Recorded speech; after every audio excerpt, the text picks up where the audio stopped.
बिस्मिल्लाहिर्रहमानिर्रहीम। अस्सलाम वालेकुम। Welcome to my YouTube channel. आज हम आपके साथ जो टॉपिक डिस्कस करने लगे हैं वो है criminal rehabilitation and role of psychologist. लेकिन लेक्चर स्टार्ट करने से पहले please don't forget to like, share and subscribe my channel. अब हम मूव करते हैं अपने टॉपिक पर कि रिहेबिलिटेशन कहते किसे हैं। रिहेबिलिटेशन, सबसे पहले हमें क्रिमिनल रिहेबिलिटेशन समझने से पहले हमें पता होना चाहिए कि रिहेबिलिटेशन क्या है। रिहेबिलिटेशन बेसिकली एक ऐसा प्रोसेस है जिसमें हम लोग री एजुकेट करते हैं या रीट्रेन करते हैं उनको जो कोई रॉन्ग एक्टिविटीज़ करते हैं उनको। जिसने कोई अगर कोई गलत काम करता है तो उसको हम लोगों ने क्या करना होता है, उसको री एजुकेट करना होता है और रीट्रेन करना होता है, उसको बताना होता है, उसको बहाली की तरफ लेके आना होता है। बेसिकली रिहेबिलिटेशन का जो मतलब है वो है बहाल करना है। ठीक है, उसको वापस लेके आना है। वो जो रॉन्ग एक्टिविटीज़ कर रहा है, गलत एक्टिविटीज़ कर रहा है, उससे उसको वापस लेके आना है। रिहेबिलिटेशन क्या है? एक ऐसा प्रोसेस है जिसमें हम री एजुकेट करते हैं और रीट्रेन करते हैं दोस्त हु कमिट समथिंग रॉन्ग, जो कुछ गलत एक्टिविटीज़ कर रहे होते हैं उनको दोबारा से वापसी की तरफ लेके आना है। अब देखते हैं क्रिमिनल रिहेबिलिटेशन क्या है। हमने रिहेबिलिटेशन देख लिया, री एजुकेट करना और रीट्रेन करना। इसी तरह जो क्रिमिनल रिहेबिलिटेशन है ना, ये भी एक प्रोसेस है जो हम लोग किन पर अप्लाई करते हैं, that help prisoner change by addressing factor that lead to them becoming criminal. Basically criminal rehabilitation क्या है कि हम लोगों ने कैदियों के, प्रिजनर जो होते हैं ना, जो क्रिमिनल होते हैं, उनके उन फैक्टर्स को देखना है जिसकी वजह से वो क्राइम की तरफ गए और उनको उन फैक्टर से बाहर निकाल कर दोबारा उनको वापसी की तरफ लेके आना है कि वो क्राइम कमिट ना करे। क्रिमिनल रिहेबिलिटेशन क्या है? एक ऐसा प्रोसेस है जिसमें हम लोगों ने आइडेंटिफाई करना है, एड्रेस करनी है वो फैक्टर्स, वो वजूहात जिसकी वजह से वो क्राइम की तरफ माइल हुए, उनको उनसे बाहर निकाल कर दोबारा से वापसी की तरफ लेके आना है ताकि वो क्राइम कमिट ना करे। होपफुली आपको क्रिमिनल रिहेबिलिटेशन समझ आ गई है। अब देखते हैं वो कौन कौन से मेथड है जिनके ज़रिए हम लोग रिहेबिलिटेट कर सकते हैं, जिनके ज़रिए हम लोग उनको बाहर लेके आ सकते हैं इन क्रिमिनल एक्टिविटीज़ से। तो नंबर ऑफ मेथड्स हैं, हम कुछ मेथड डिस्कस करते हैं आपके। सबसे पहले क्या है, उनको एजुकेट करो, उनको एजुकेट करो। बहुत से क्रिमिनल जो होते हैं उनको पता ही नहीं होता, इलिटरेसी की वजह से उनको पता ही नहीं कि गुड क्या है, बैड क्या है, उनके लिए अच्छा क्या है। तो उनको एजुकेट करो, उनको पढ़ाओ, उनको बताओ कि सही क्या है, गलत क्या है, क्राइम करना गलत है। तो सबसे पहले एक होता है, फर्स्ट जो मेथड है वो है उनको एजुकेट करना। सेकंड है रिलीजियस सर्विसेज देना, क्योंकि जो रिलीजियस होते हैं उसमें मोरालिटी के बारे में डिस्कस किया जाता है, अखलाकियत क्या है, अखलाक क्या है, बताया जाता है कि ब्रदरहुड क्या है। तो उसमें उनको रिलीजियस सर्विसेज दो, उनको बताओ कि हमारा मज़हब क्या कहता है, मज़हब में जो क्राइम करना जो होता है वो गलत है तो इसकी पनिशमेंट भी होती है, उनको इसका बारे में बताओ। उसके बाद लैंग्वेजेस कोर्सेज, क्योंकि जो क्रिमिनल होते हैं उनकी जो लैंग्वेज होती है वो काफ़ी रफ होती है। वो जब बात करते हैं तो वो एक रफ सी लैंग्वेज यूज़ करते हैं, जिससे क्या होता है दूसरे को भी गुस्सा आ जाता है। तो फिर क्या होता है, इस तरह क्रिमिनल एक्टिविटीज से हो भी, लैंग्वेज की भी वजह से क्रिमिनल। तो उनको बताओ कि आप दूसरों के साथ अगर रिस्पेक्टफुली बात करेंगे तो दूसरा भी आपके साथ रिस्पेक्टफुली बात करेगा। तो उनको हम लोग इस तरह से भी रिहेबिलिटेट कर सकते हैं, ये भी एक तरीका है। नेक्स्ट जो मेथड है वो है जॉब स्किल्स वर्कशॉप। उनको कोई एक ऐसी स्किल दे दो कि जब वो बाहर निकले, जब वो जेल से बाहर आएंगे, एक प्रिजनर की हैसियत से जब वो बाहर आएंगे अपनी उसको पूरी करके, जेल की सज़ा को पूरी करके बाहर आएंगे, तो उनको एक, उनके पास एक ऐसी स्किल हो कि जिस जिस जिस पर वो काम कर सके। उनको पास एक ऐसी स्किल हो कि वो बाहर आए तो वो अनएम्प्लॉयड ना रहें, उनको काम मिल सके। तो उनको क्या है, स्किल सिखाओ ताकि वो जब बाहर निकले उनको इस तरह से रिहेबिलिटेट करो कि जब उनकी पनिशमेंट ख़त्म हो जाए तो उनको एक प्रॉपर जॉब मिल जाए। उसके बाद जो नेक्स्ट मेथड है वो है लर्न न्यू स्किल्स। अब जैसे कि उनको स्किल्स तो सिखाओ जॉब की, उसके साथ साथ उन्हें न्यू स्किल्स भी सिखाओ। जैसे आजकल कंप्यूटर का दौर है, तो उनको क्या है, कंप्यूटर की चीज़ से, कंप्यूटर के बारे में बताओ, वो चीज़ जिसमें उनका इंटरेस्ट है, उनको नई नई स्किल्स सिखाओ ताकि वो बाहर आएँ तो वो कम्युनिटी कम्युनिकेट कर सके, उनके मुताबिक ज़िंदगी गुजार सके। जब वो उनके मुताबिक ज़िंदगी गुजारेंगे तो वो उसी तरह से अर्न भी कर सकेंगे, तो उन वो दोबारा क्रिमिनल एक्टिविटीज़ की तरफ माइल नहीं होंगे। फिर एंगर मैनेजमेंट क्लासेस। अब जो क्रिमिनल होते हैं उनको गुस्सा बहुत ज़्यादा आता है, उनको डिफरेंट साइकोलॉजिस्ट के पास लेके जाओ ताकि वो उनको इस तरह से ट्रीट करें, उनका ट्रीटमेंट करें कि वो अपने एंगर पर कंट्रोल कर सकें। वो अपने गुस्से पर, अक्सर जो क्रिमिनल क्राइम होते हैं वो किस बिहाफ पर होते हैं, एंगर की वजह से होते हैं। गुस्से में वो अपने आप को काबू नहीं रख पाते, तो उसकी वजह से वो क्राइम कर जाते हैं, तो उनको एंगर मैनेजमेंट क्लासेस भी दो। उसके बाद mental and physical health programme. अब जो कुछ क्राइम होते हैं वो मेंटल एंड फिजिकल हेल्थ की वजह से भी होते हैं। मेंटली डिसऑर्डर की वजह से भी लोग क्राइम करते हैं, फिजिकल डिसऑर्डर की वजह से। तो इस बारे में कोई प्रोग्राम लॉन्च करो कि उनका प्रॉपर ट्रीटमेंट किया जा सके, मेंटल एंड फिजिकल हेल्थ के जो भी उन्हें डिसऑर्डर्स हैं उसका ट्रीटमेंट किया जा सके ताकि वो क्राइम ना करें। और उनको कुछ अदर स्पेशलाइज्ड प्रोग्राम भी लॉन्च करो जिसकी वजह से क्रिमिनल जो एक्टिविटीज़ हैं वो कम हो सके।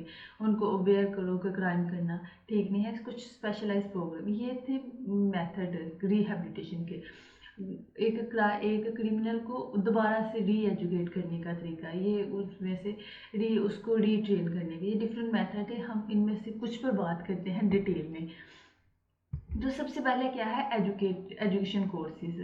अब सबसे जो अच्छा तरीका है ना रिहेबिलिटेट करने का एक क्रिमिनल को, वो है उसको एजुकेट करो, उसको बताओ कि उसको उसके अगर तो वो पहले ही उसके पास एजुकेशन है तो उसको बताओ कि अगर एजुकेशन है तो उसने उसको किस तरह से यूज़ करना है। वो उसको क्रिमिनल एक्टिविटीज़ में यूज़ ना करे बल्कि वो उसे एक रिस्पेक्टेबल वे में एक अच्छी जॉब लेके उससे अर्न करे और एक रिस्पेक्टेबल सिटीजन बन सके।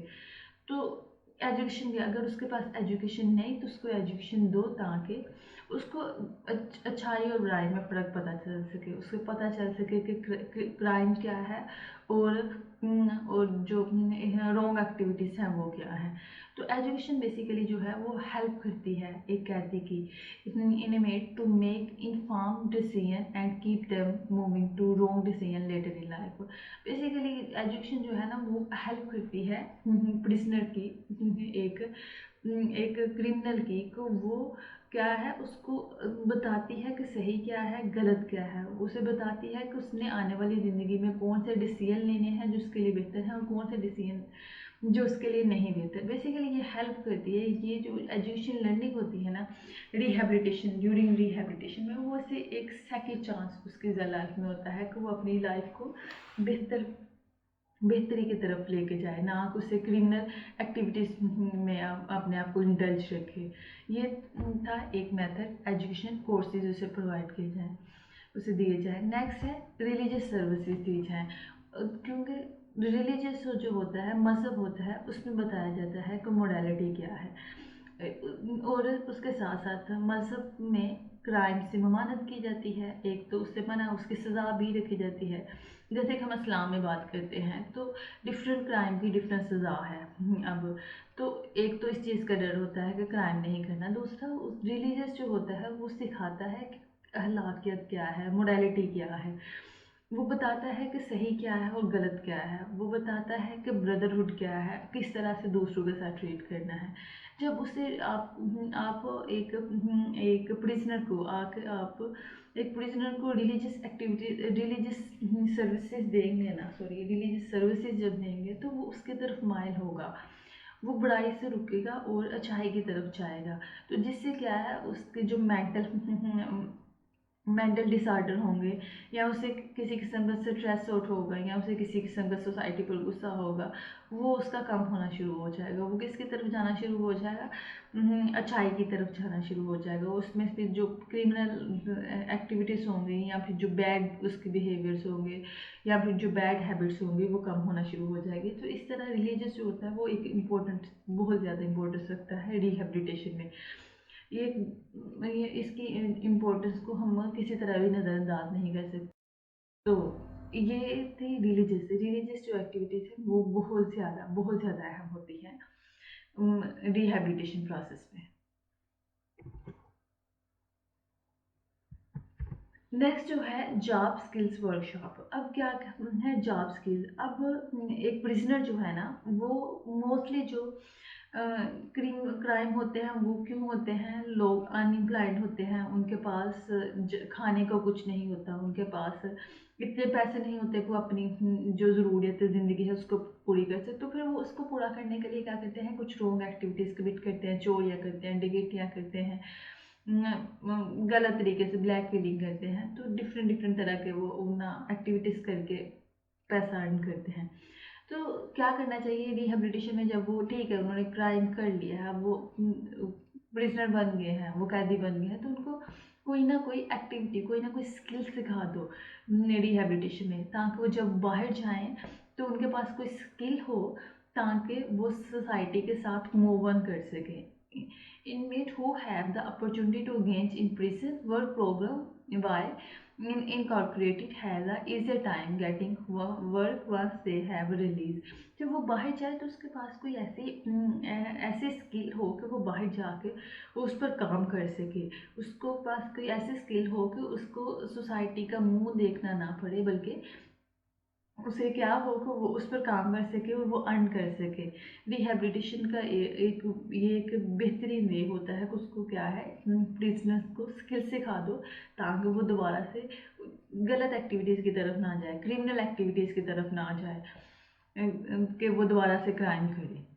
नेक्स्ट जो मेथड है वो है स्पेशलाइज्ड प्रोग्राम। अब क्या है, हमें डिफरेंट किस्म के रिहेबिलिटेशन में डिफरेंट किस्म के प्रोग्राम जो है ना वो डिज़ाइन करने चाहिए, उसकी वोकेशनल स्किल्स के लिए, उसकी कॉन्जुगेटिव स्किल्स के लिए। अब क्या है, उसको डिफरेंट प्रोग्राम दिए जाए। वो कुछ मेंटली भी हो सकते हैं, कुछ फिजिकली भी हो सकते हैं, कुछ साइकोलॉजिस्ट के प्रोग्राम हो सकते हैं, या कुछ इस तरह के प्रोग्राम भी हो सकते हैं कि उनको अवेयर किया जाए कि क्रिमिनल एक्टिविटीज़ अच्छी नहीं है, या उनको कुछ ऐसे प्रोग्राम किया जाए कि उनको एडवांसमेंट की तरफ, उनको टेक्नोलॉजी का नॉलेज दिया जाए।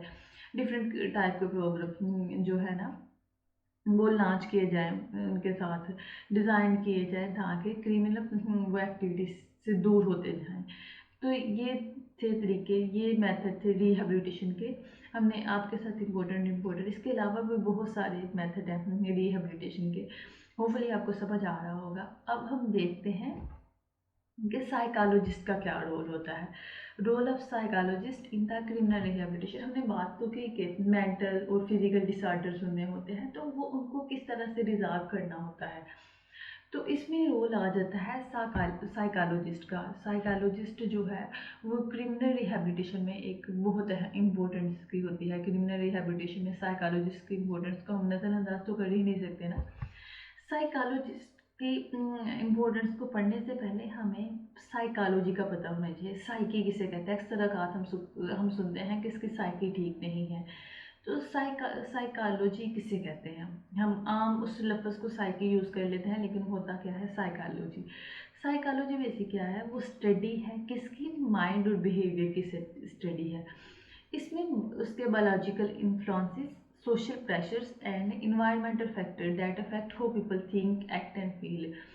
बेसिकली क्या होता है, दिमाग और उसके बिहेवियर की स्टडी करनी होती है, जिसमें हम लोग उसके बायोलॉजिकल इन्फ्लुएंसेस को देखते हैं, सोशल प्रेशर जो उससे माशी दबाव जो उसे फेस करने पड़ते हैं, इन्वायरमेंटल फैक्टर जिनकी वजह से जो उसकी थिंकिंग पर, उसके एक्ट पर जो है वो अफेक्ट करते हैं। तो ये थी साइकोलॉजी। अब देखते हैं कि साइकोलॉजी को देखते हुए साइकोलॉजिस्ट क्या करता है।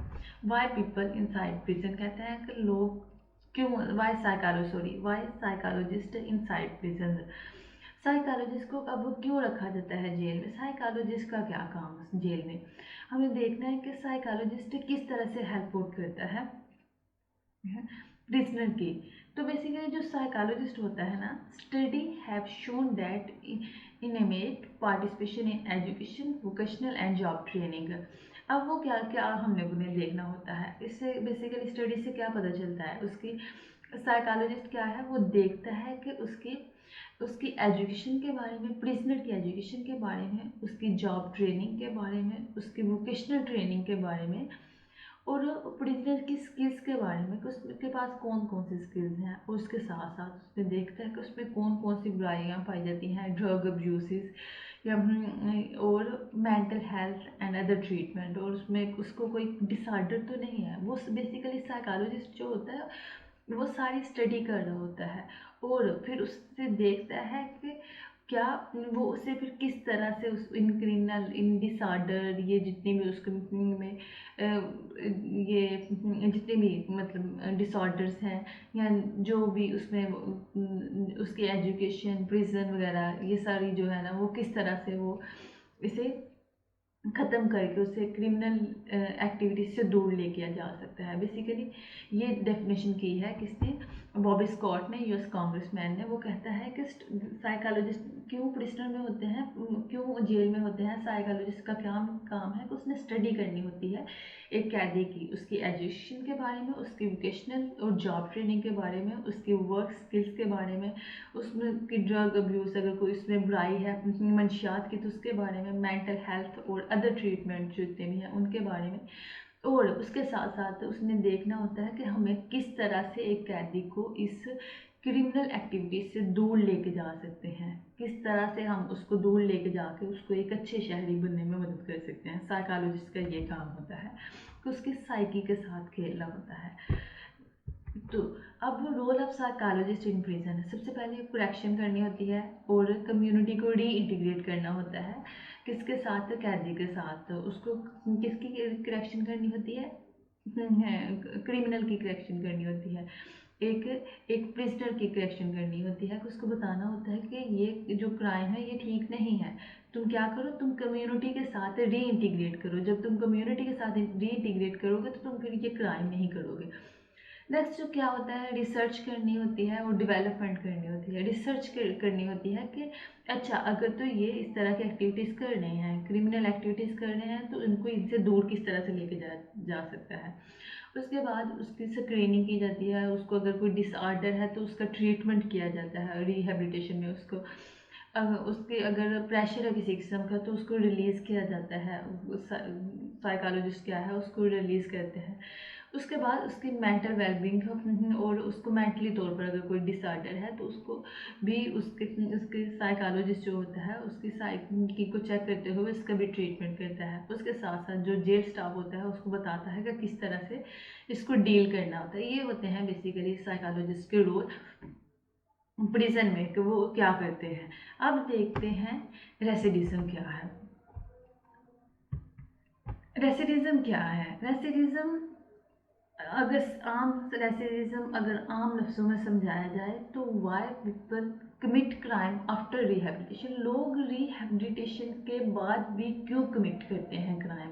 देखो इनको तरबियत भी दी जा रही है कि क्राइम अच्छी बात नहीं है, उनको प्रॉपर उन्होंने जेल में एक अरसा गुजारा है जिसमें उनको रिहेबिलिटेशन पर काम किया गया है, उनको स्किल्स सिखाई गई हैं, उनको एजुकेट किया गया है, उनको डिफरेंट तरीके से उनकी लैंग्वेज कोर्सेज, रिलीजियस सर्विसेज दी गई हैं। फिर भी जब वो बाहर आते हैं तो वो क्राइम कमिट क्यों करते हैं, रेसिडिज्म इसको कहते हैं। रेसिडिज्म क्या है, आम लफ्ज़ों में कि लोग रिहेबिलिटेशन के बाद दोबारा क्राइम की तरफ क्यों माइल हो जाते हैं। सादे लफ्ज़ों में रेसिडिज्म इसे कहते हैं। अब देखते हैं रेसिडिज्म की डेफिनेशन क्या है। Recidivism is one of the most fundamental concept in criminal justice. ये बेसिक कंसेप्ट है क्रिमिनल जस्टिस में। इसका क्या है, it refer to a person relapse into criminal behaviour. कैसे वो वापस आ जाता है क्रिमिनल बिहेवियर में, उसकी तरबियत भी की गई है, उसको ट्रेनिंग भी दी गई है, उसको स्किल्स भी सिखाई गई है। After the person receive sanction and undergoes intervention for a previous crime. Even उसको सजा भी दी गई है एक क्राइम के की वजह से, फिर भी क्यों वो आ जाता है, उस पर पाबंदियाँ भी, डिफरेंट किस्म की सेंक्शंस भी लगाई गई हैं, फिर वो दोबारा क्राइम में क्यों आ जाता है। तो इसके भी नंबर ऑफ रीजंस हैं। क्या होता है इसके, लोग क्यों क्राइम करते हैं रिहेबिलिटेशन, उसकी नंबर ऑफ रीजन है। सबसे पहले तो काजेज देखते हैं कि रीजन देखते हैं कि लोग दोबारा क्यों आ जाते हैं क्राइम की तरफ। इवन उन्हें रिहेबिलिटेशन, उन पर इतनी मेहनत करने के बावजूद भी जब वो दोबारा सोसाइटी में जाते हैं तो वो दोबारा से क्यों वापस आ जाते हैं क्राइम। उन पर सबसे पहले जो रीज़न होती है, उन पर एक लेबल लग जाता है कि ये चोर है। तो वो जितना भी मर्जी शरीफ होकर बाहर निकलेगा, वो शायद उसने किसी मजबूरी में किया, लेकिन सोसाइटी क्या है, उसके साथ, उसके नाम के साथ एक लेबल लगा देती है कि ये चोर है। जब उसे बार बार उसी लेबल से, उसी नाम से पुकारा जाता है, उसी लेबल से पुकारा जाता है, तो वो क्या होता है, जब कहता है कि दुनिया ने एक्सेप्ट ही नहीं करना, सोसाइटी ने एक्सेप्ट ही नहीं करना, तो वो दोबारा क्या कर जाता है, क्रिमिनल एक्टिविटीज़ की तरफ मूव कर जाता है। सबसे मेजर रीज़न ये होती है कि लेबलिंग लग जाती है उसके साथ, नाम के साथ। फिर क्या है, प्रायर क्रिमिनल हिस्ट्री। अब जब वो जहाँ भी सोसाइटी में जाता है तो क्या किया जाता है, उसके क्रिमिनल रिकॉर्ड को देखा जाता है। अगर वो जॉब करने जाता है तो उसको जॉब नहीं दी जाती, उसके क्रिमिनल रिकॉर्ड की वजह से उसको सोसाइटी में एक्सेप्टेंस ही नहीं मिलती। फिर एक नेगेटिव पीयर एसोसिएशन है। अब उसके जो दोस्त अब होते हैं, वो कुछ या साथ रहने वाले होते हैं, उनके नेगेटिव बिहेवियर की वजह से, क्योंकि वो कुछ जो जो साथ रहने वाले होते हैं उनमें नेगेटिव बिहेवियर होता है। जब वो उसको देखता है कि ठीक है, उनके बिहेवियर्स को देखता है, वो गलत कुछ क्राइम कमिट करते हैं, तो उनके साथ फिर वो दोबारा क्या होता है, माइल हो जाता है और वो क्राइम करना शुरू कर देता है। Anti social personality disorder. अब वो कुछ होता है सोसाइटी ही एक्सेप्ट नहीं करती, उनकी वजह से भी वो क्या लोग क्या होते हैं कि जो प्रिजनर होते हैं वो दोबारा से क्या करते हैं, वो मूव कर जाते हैं क्राइम की तरफ। फिर सोसाइटी ही एक्सेप्ट नहीं करती, सोसाइटी किसी तरह एक्सेप्ट ही नहीं करना चाहती। एक शख्स शायद मजबूरी में किसी ने क्राइम किया हो, वो अपनी सजा काट के आ गया है, ठीक है। अब फिर जब वो वापस आएगा तो सोसाइटी उसको इस चीज़ के ताने देने से बाहर ही नहीं आती। सोसाइटी एक्सेप्ट ही नहीं करती। जब सोसाइटी एक्सेप्ट नहीं करती, उसे जात नहीं दी जाती, उसके ऊपर एक लेबल लगा लिया जाता है, उसको डिफरेंट तरह से ट्रीट किया जाता है, तो वो दोबारा क्या करता है, वो कहता है कि क्या करना है फिर सोसाइटी में रह के, दोबारा उसी लाइफ में चले जाते हैं। उसका एक्सपीरियंस हो चुका होता है, तो वो दोबारा उसी लाइफ में उसी तरफ मूव करना शुरू कर देता है। पॉवर्टी, जब वो बाहर आता है तो गुर्बत, उसे जो जहाँ भी जॉब करने जाता है तो उसको क्या किया जाता है, उसके रिकॉर्ड को देखा जाता है, उसके साथ लेबल लगा जाता है, तो उसको कोई जॉब नहीं मिल जाती, वो गुर्बत में चला जाता है। उस अपनी गुर्बत को कम करने के लिए फिर वो क्या करता है, रॉन्ग एक्टिविटीज़ करता है, क्रिमिनल एक्टिविटीज़ करता है उसको। तो वो क्या करता है, वो क्या होता है कि किसकी तरफ, क्राइम की तरफ मूव कर जाता है। उसके बाद लैक ऑफ एम्प्लॉयमेंट, उनको जॉब नहीं मिलती, इस वजह से भी वो क्या करते हैं, क्राइम की तरफ करते हैं। फिर इकनॉमिक और सोसाइटल ऑब्स्टैकल, बहुत सी रुकावटें बन जाती हैं माशी और माशरती, उनकी राय में हायल हो जाती हैं, जिसकी वजह से क्या होता है, वो दोबारा से क्रिमिनल एक्टिविटीज़ की तरफ। लैक ऑफ एजुकेशन की कमी की वजह से कुछ जो क्रिमिनल होते हैं उनके पास एजुकेशन नहीं होती, इलिटरेसी बेसिक रीज़न है बेसिकली क्राइम की। जब एजुकेशन नहीं होगी तो उस तरह से जॉब नहीं उनको मिल सकेंगी, उस तरह से रिस्पेक्टेबल वो सिटीजन में नहीं आ सकेंगे। जब जॉब नहीं होगी तो उनको कोई ढंग की एजुकेशन नहीं होगी तो कोई ढंग की जॉब नहीं मिल सकेगी, जॉब नहीं मिलेगी तो वो अर्न नहीं कर सकेंगे, और जब अर्न नहीं कर सकेंगे तो वो क्या करेंगे, कोई इजी मेथड ढूंढेंगे अर्निंग का, तो वो दोबारा से किसकी तरफ मूव कर जाएंगे, क्रिमिनल एक्टिविटीज की तरफ मूव। फिर नॉट चेंजिंग लाइफ स्टाइल है, जब वो बाहर आएंगे, वो मेहनत करने के बावजूद भी जब उनका लाइफ स्टाइल चेंज नहीं होगा, वो ज़्यादा कमा नहीं सकेंगे, तो वो किसकी तरफ चले जाएंगे, उसकी तरफ, क्रिमिनल एक्टिविटीज़ के। डिप्रेशन एंड डिस्पर्शन की वजह से भी कुछ लोग क्या होता है, डिप्रेशन की वजह से दोबारा क्या होते हैं, क्राइम की तरफ मूव कर जाते हैं। अब हमें किस तरह से प्रिवेंट कर सकते हैं कि लोग दोबारा से ना जाएं क्राइम की तरफ। हमने देखा काजेज, इसकी डिफरेंट रीजन होती हैं कि लोग मूव कर जाते हैं क्राइम की तरफ। अब किस तरह से हम प्रिवेंट कर सकते हैं कि लोग जो है रिहेबिलिटेशन के बाद अगर वो बाहर आए हैं तो वो दोबारा क्राइम की तरफ ना जाएं। A dedicate treatment to be provide to prisoner before they release, उसे एक अच्छे तरह से ट्रीट किया जाए। जब कोई प्रिजनर बाहर आता है, जब कोई कैदी बाहर आता है, रिलीज हो गया बाहर आता है, तो उसको अच्छे तरीके से ट्रीट किया जाए, उसके साथ लेबल ना लगाया जाए, उसको सोसाइटी में एक्सेप्टेंस दी जाए कि ठीक है वो हो गया क्राइम, जो उसने उसने उसने उसकी सज़ा काट ली है, उस पर जो बंदियाँ लग गई हैं जो लग रही हैं, अब वो बाहर आया है तो उसको एक्सेप्ट किया जाए, उसको अच्छे तरीके से ट्रीट किया जाए, उसको एम्प्लॉयमेंट दी जाए, उसके साथ वेल बिहेव किया जाए। नेक्स्ट जो है, offender should be given proper education so that after getting release they find a way to earn their livelihood. क्या है फिर उसको क्या है, अफेंडर जो होता है, जो एक मुजरिम होता है, उसको प्रॉपर एजुकेशन दी जाए रिहेबिलिटेशन में, उसको एजुकेशन, इतनी एजुकेशन दी जाए कि वो जब वो बाहर आए तो उसको एक अच्छी जॉब मिल सके, वो अच्छा अर्न कर सके और एक बेहतर ज़िंदगी गुजार सके। उसको क्या है, उसके हाथ में एक ऐसी स्किल सिखा दी जाए कि वो बाहर आए तो उसको ये ना हो कि मुझे जॉब नहीं मिलेगी, वो जॉब ना मिलने या पॉवर्टी की वजह से दोबारा मूव करे, तो उसको एजुकेशन इस तरह से दे दी जाए।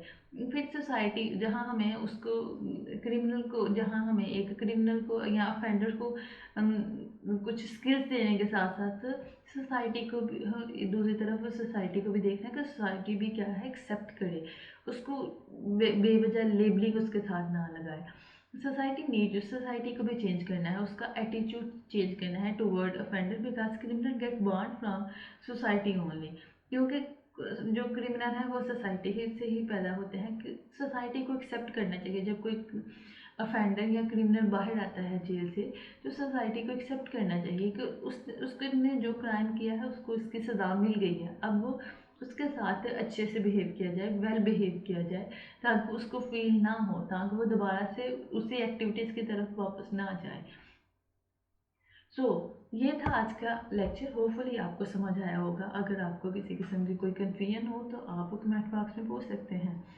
और इस जाते जाते हमारी इस वीडियो को लाइक, शेयर और हमारे इस चैनल को सब्सक्राइब करना ना भूलिएगा। अल्लाह हाफिज़, फ़ी अमान अल्लाह।